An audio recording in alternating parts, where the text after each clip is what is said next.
Ka për shembull çifte të reja të cilat jetojnë në familje të zgjeruar ose jetojnë me prindrit e bashkëshortit, por ata kanë një harmoni shumë të mirë mes veti.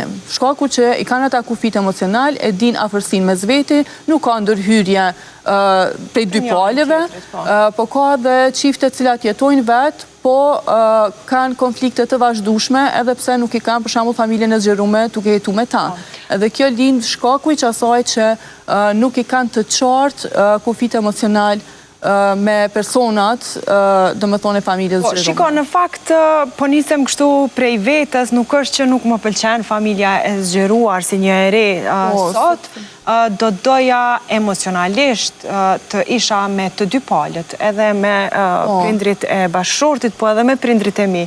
Dhe në fakt është ndoshta edhe bugjeti, ndoshta që nuk të mundëson të kesh një shtëpi shumë të madhe, zot bëno milionere me pas, ose një lagje ku ti jeton me të gjithë vlezërit, motrat e tua ofër, si lokacion, por t'jemi ose në një objekt, në ndonjë ndërtesë, sepse afërsia është ndryshe, ndihma është ndryshe.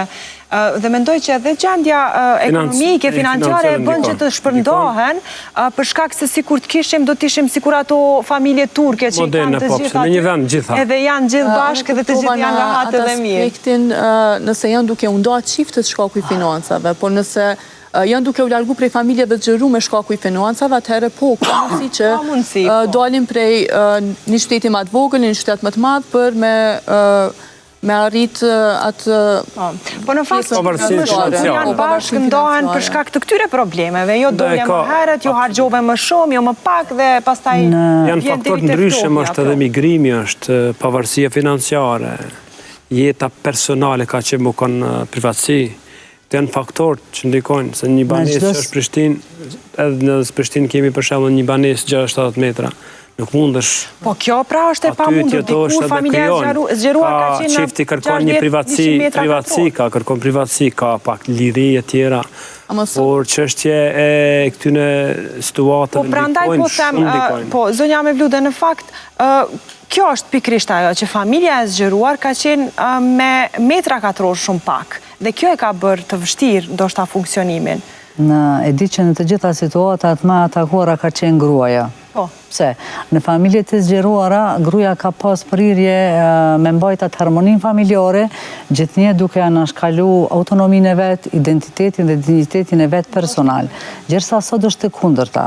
Do më thonë, sot gruaja, përkundër asaj që ka prirje dhe është shumë angazhuar, qoftë rreth familjes, qoftë rreth fëmijëve, sot ajo kërkon të drejtat e soja, do me thonë, autonominë e soj, dignitetin personal soj, e udhëheq jetën përmes një dialogu, do me thonë, përmes një partneriteti, ku për jetës moderne, qifti, mendoj se duhet e vendosin kufi të shëndetshëm dhe të qartë, karshi familjes së zgjeruar, që secili me pasat vendin e vet, respektin e vet, do me thonë, në familjet e zgjeruar,